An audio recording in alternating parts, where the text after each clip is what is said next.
Hi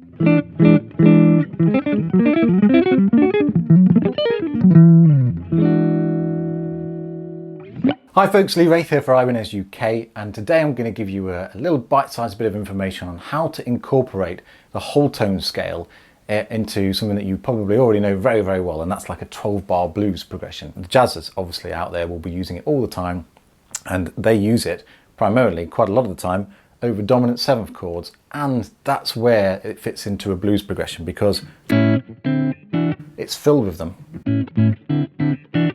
The whole tone scale's got so much tension in it,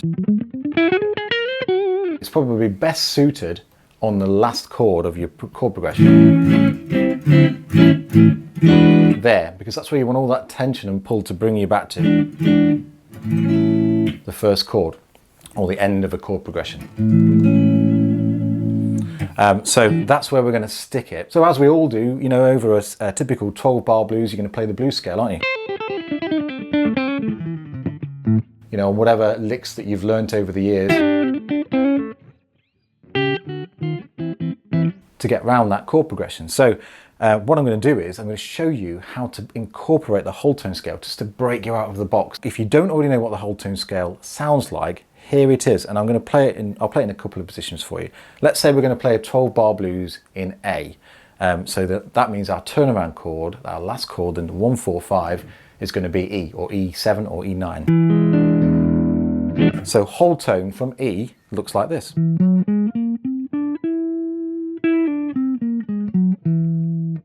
So just the first octave, and it goes 12, 14, and then we're going to drop down to 11, 13, 15, and then to finish off 12, 14. We've got that little pattern there. And I'm alternate picking it there, but you can play it however you want to, really. And basically the whole tone scale is just made of tones. So if we're starting on E, it's a tone, tone, tone, tone, and it gives you a real dreamlike quality.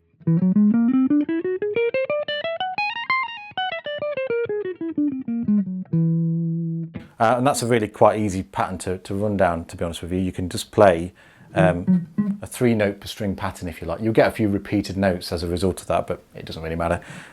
So let's say you were playing it from E, you could play 12, 14, 16. Then that same shape, you drop down a fret, so you move up a fret and down a string.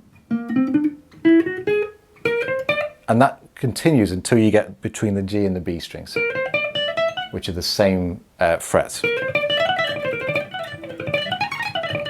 That kind of thing.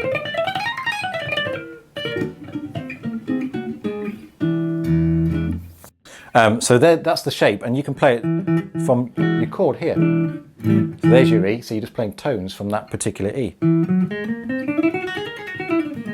And you don't have to play it as a scale, you can just pick out a few notes from it, or you can come up with some little chordal inversions as a result of it, because they just repeat. So here's one that you can do that's like that.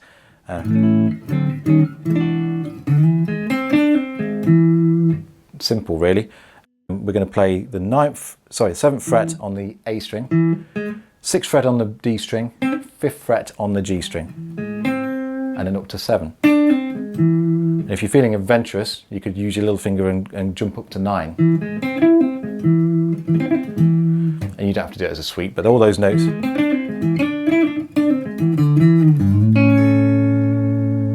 You can see how it just adds a bit of tension.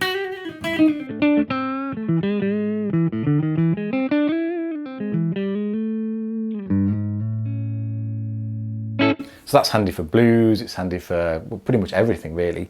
And if those of you that like to kind of play chordal inversions, here's a real simple shape. So you could play your E on the A string. So we've got 7, 6, 5. And because it's whole tone, all of those notes and that shape just moves up a tone at a time. And you could jump up 2 tones if you wanted to. So what you can do then is, because of the nature of the patterns, you get this kind of seesaw effect where your second finger stays in position and the other two sort of seesaw either side of it.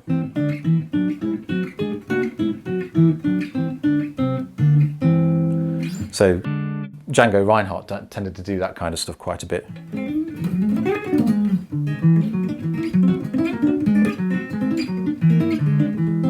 So you can see I'm plucking them there, doing kind of a hybrid picking.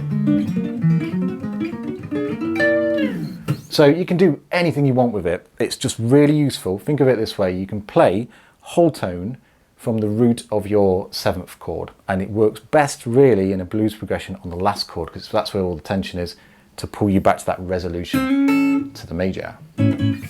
So obviously all the shred guys are going to be like, and there are loads and loads of, you know, crazy arpeggios shapes that appear as a result of it. Here is one if you're really into that kind of stuff. You don't have to play it at breakneck speed. It's simply the same shape that we were looking at here. That's the first part, so it goes 12, 14, 13, and then 12, 14. That's the first part. Then we're down to 13, then 11, and up to 15. And that's it really. And obviously that shape, because it's whole tone, you could move that down or up every two frets. And the shape will work, and you'll still be in the same key.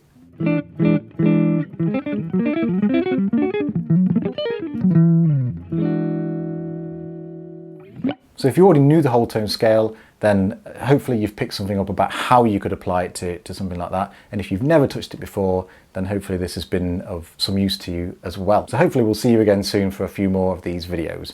Until then, take care.